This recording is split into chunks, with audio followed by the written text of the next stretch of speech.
तुम जानते हो, देवी संज्ञा मेरा ताप सहन ना कर पाने के कारण मुझसे रूठकर मुझसे दूर चली गई थी। उन्हें प्रसन्न करने के लिए ही तो मैंने सूर्य लोक में विशेष फूलों की उत्पत्ति की थी। अब हर दिन मेरे प्रेम के प्रतीक के रूप में देवी संज्ञा के लिए एक पुष्प खिलता है, इसलिए उस पर उन्हीं का अधिकार है। तुम सूर्य पुष्प को पृथ्वी पर ले जा सकते हो, पर केवल तभी जब देवी संज्ञा तुम्हें स्वयं वो पुष्प दे। उनसे वो पुष्प लेना तुम्हारे लिए आसान नहीं होगा गुरु, पर यदि तुम अपनी बुद्धि का उचित प्रयोग करोगे तो उपाय अवश्य मिलेगा। परंतु और हां, एक उपहार मैं भी तुम्हें दूंगा। अपना दाहिना हाथ आगे करो गरुड़।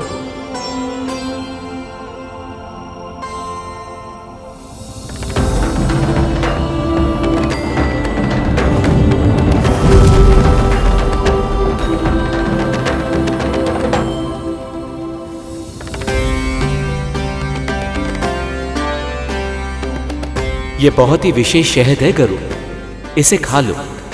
भूख तो मिटेगी ही, बुद्धि भी चलेगी। और हां, इस पात्र को सदैव अपने साथ रखना। यह अक्षय पात्र है, इसके भीतर का शहद कभी घटेगा नहीं।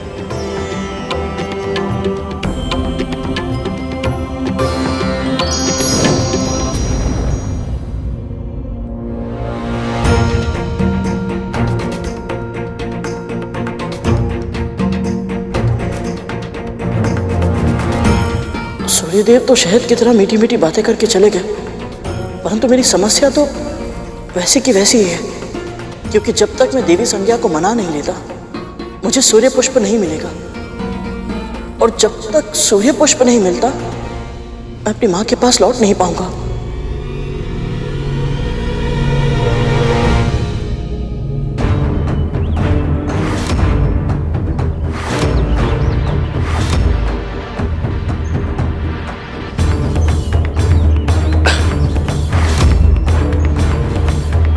इन्हें क्या हुआ और ये दुर्गंध कैसी है?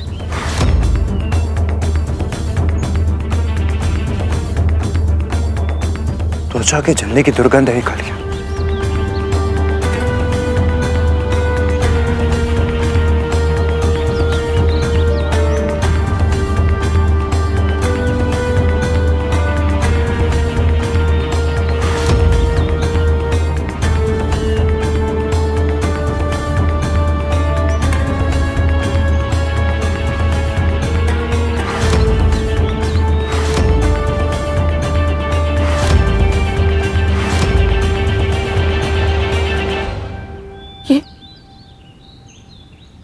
ये सब क्या हो गया? उठो, आंखें खोलो सब। ये सब कैसे हो गया? कद्रू दीदी को पता चलेगा तो?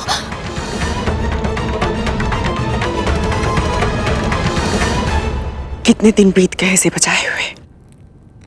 जब मेरे पुत्र वापस आ जाएंगे मेरे पास, तब जी भर के बचाऊंगी इसे। कितनी धूल मिट्टी जमा हो गई है इस पे।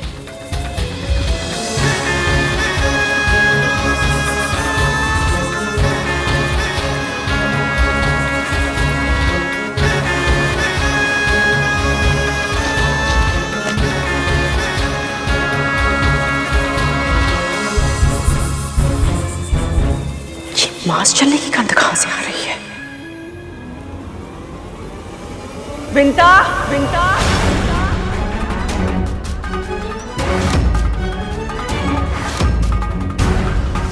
विंता, विंता,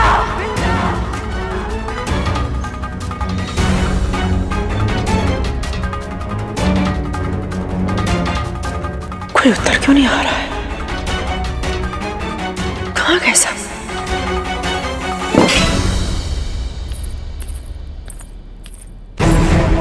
कहां गए सब? कहां गए सब?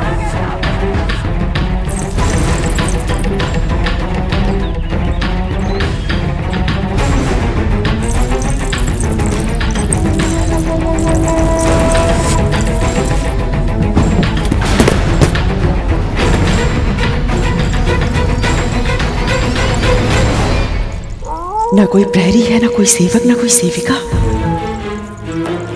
और तो और मेरे पुत्र भी नहीं दिखाई दे रहे हैं। कहाँ है ये सब? ये वायु, सियारों का स्वर, वो रो क्यों रहे हैं?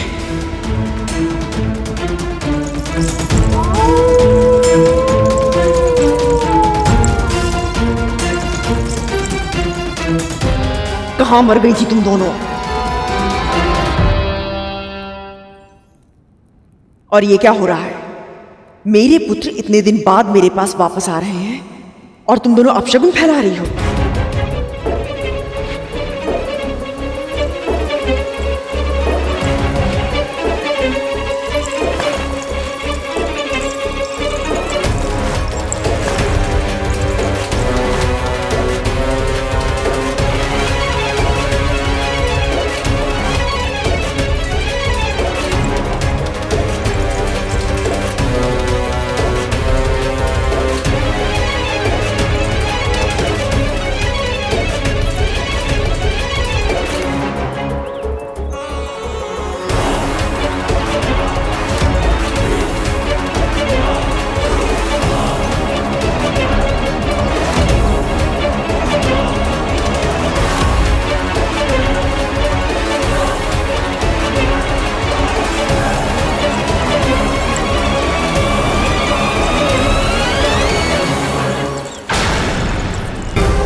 दीदी, माँ, माँ, माँ क्या हुआ आपको?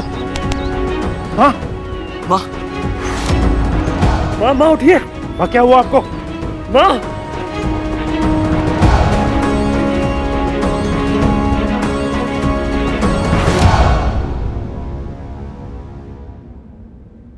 कुछ समझ में नहीं आ रहा। प्रतिदिन केवल एक ही सूर्य पुष्प खिलता है और वो संज्ञा माँ को बहुत प्रिय भी है। तो फिर वो मुझे सूर्य पुष्प क्यों देंगी भला? कैसे मनाऊं उन्हें?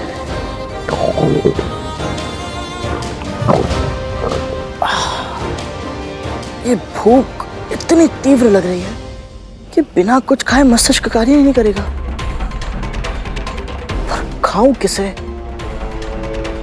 नहीं, सूर्यलोक में मांसाहार उचित नहीं होगा। और खाऊं तो क्या खाऊं? यह बहुत ही विशेष शहद है गरुड़, इसे खा लो। भूख तो मिटेगी ही, बुद्धि भी चलेगी।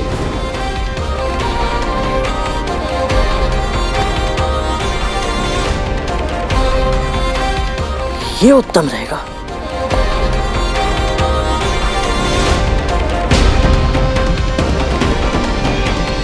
कितना अद्भुत है ये सूर्यदेव का उपहार। नन्हे खरगोश, ये लो गाजर खा लो। लो ना, खा लो।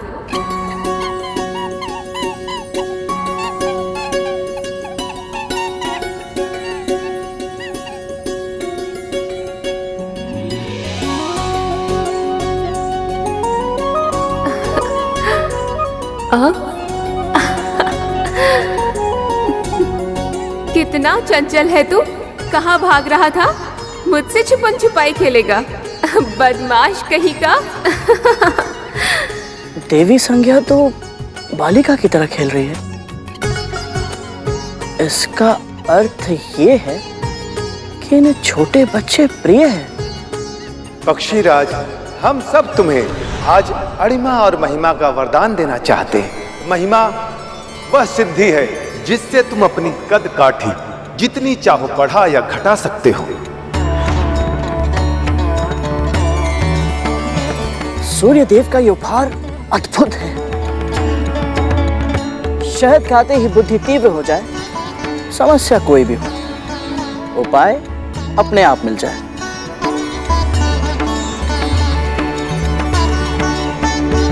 माता संज्ञा से सूर्य पुष्प लेने के लिए मुझे उनके समक्ष बाल रूप में जाना चाहिए।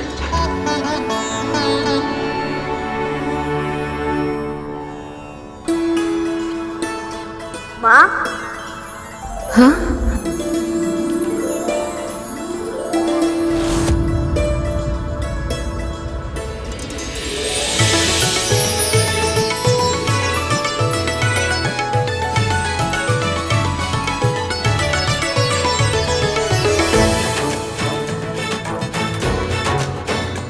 किसने पुकारा मुझे? माँ, हाँ?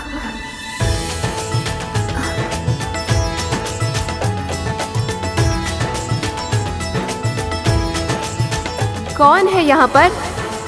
शीघ्र मुझे बताओ।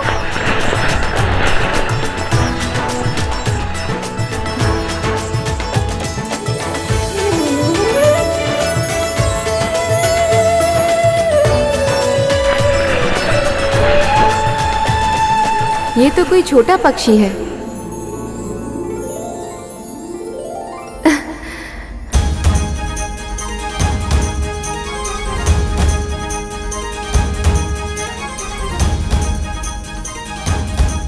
अरे कहाँ जा रहा है? रुक ना। कितना भगाएगा? अब रुक भी जा।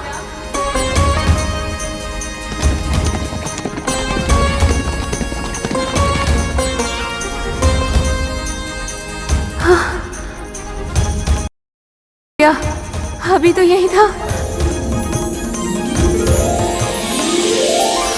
हाँ।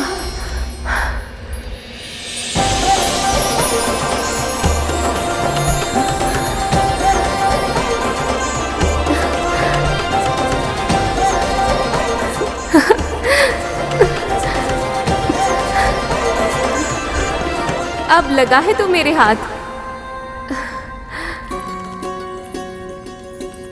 तू इतना चंचल है, फिर भी इतना सुंदर और सलोना है। प्रणाम भाभी माँ। अभी तो थोड़ी देर पहले मुझे माँ कह के पुकार रहा था, अब भाभी माँ बना दिया। अब सूर्यदेव की पत्नी है, इसलिए मेरी भाभी हुई, और आयु में मेरी माँ की समान है, इसलिए मेरी माँ हुई। तो मैं तो भाभी माँ ही कहूँगा ना। कौन है रे तू? क्या नाम है तेरा? मैं महर्षि कश्यप और विंता नंदन गरुड़ हूँ भाभी माँ। अरुण का भाई गरुड़? इतना बड़ा हो गया तू? यदि मैं इन्हें इस रूप में बड़ा लग रहा हूँ तो अपने असली रूप में कैसा लगूंगा? अरे हंस क्यों रहा है तू? आप भी कितनी भोली है भाभी माँ। अभी मैं कहाँ बड़ा हुआ हूँ, अभी तो मैं एक नन्हा सा प्यारा सा बालक हूँ। सही कहा तूने। अच्छा ये बता, तेरी माँ कहाँ है? वो तो कुटिया में है। पृथ्वी पर? तू यहाँ कैसे आया? उड़कर। भूलोक से सूर्यलोक तक तू उड़कर आया, और थका भी नहीं, बल्कि मुझे दौड़ा दौड़ा कर थका दिया। इतनी शक्ति कैसे है तेरे भीतर? मैं प्रतिदिन भोर में उठकर 108 बार सूर्य नमस्कार करता हूँ, इसीलिए। सच में? करके दिखाऊं? बस बस समझ गई कि तू बहुत शक्तिशाली है, पर शक्ति केवल व्यायाम से नहीं मिलती, उसके लिए अच्छा भोजन भी करना होता है। और तुझे देखकर लगता है कि तेरे इस छोटे से पेट को बहुत सारे भोजन की आवश्यकता है। चल तुझे कुछ खाने को देती हूँ। नहीं भाभी माँ, आपको कष्ट करने की कोई आवश्यकता नहीं है। भाभी माँ कहा है ना तूने, तो चुपचाप भाभी माँ के आदेश का तो पालन करना होगा, और अच्छे बच्चे हट नहीं किया करते, समझा? चल अब मेरे साथ। विमाता कद्रू की इच्छा पूरी करने के लिए तू कितना कुछ कर रहा है, पर तुझे आभास भी नहीं है कि कितनी बड़ी दुर्घटना घट गई है। और भूलोक पर कितना बड़ा बवंडर तेरी प्रतीक्षा कर रहा है।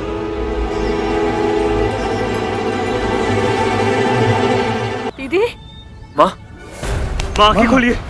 माँ, माँ, माँ आंखें खोलिए। माँ, माँ आंखें खोलिए। क्या हुआ माँ आपको? पुत्र, मेरे पुत्र। हम तक्षक कालिया, तुम्हें पता है मैंने बहुत भयानक स्वप्न देखा।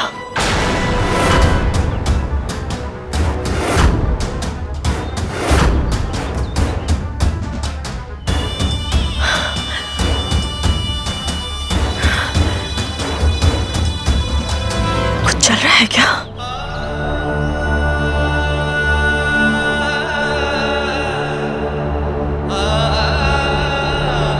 गंध कहां से आ रही है?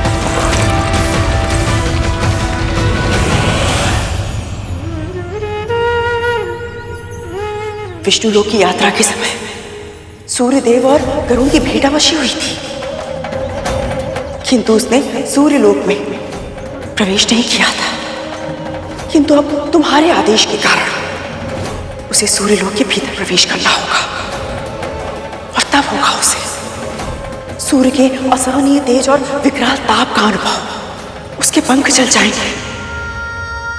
मृत्यु नहीं भी हुई तो भी तड़प तड़प कर वो पृथ्वी पर गिर जाएगा।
मदस,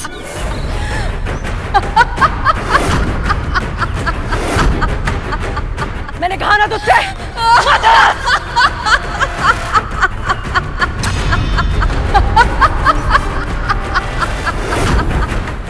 मैंने कहा ना, मदस! चुप हो जा, मैं तुझे चेतावनी देती हूँ, मदस!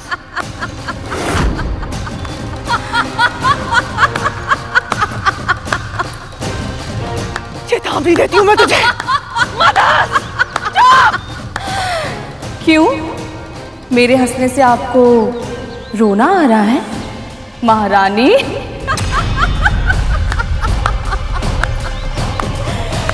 हर कथा के 2 अंक होते हैं, हमारी कहानी के भी हैं। पहले अंक में मेरी आंखों से आंसुओं की बाढ़ आई थी, मेरे पुत्रों के तन पर घाव हुए थे। अब दूसरे अंक में वही कथा फिर से दोहराई जाएगी, केवल पात्र बदल गए हैं। इस बार आंसू आपकी आंखों से बह रहे हैं, आपके पुत्र सह रहे हैं वही कष्ट, वो तड़प रहे हैं, तिलमिला रहे हैं, पर ना उन्हें इस असहनीय पीड़ा से मुक्ति मिलेगी, ना आपको इस दुख से। जिन कुटिल चालों का प्रयोग करके आपने मेरे पुत्रों को मृत्यु के मुख में डाला था, आज उन्हीं कुटिल चालों ने आपके पुत्रों को यमलोक के द्वार पर खड़ा कर दिया। मेरे पुत्र के पंख जलाना चाहती थी ना? देखिए, आपके पुत्र स्वयं जल गए हैं। समय बड़ा बलवान है दीदी। अब तक आपके पाले में था, पर अब मेरे पक्ष में है।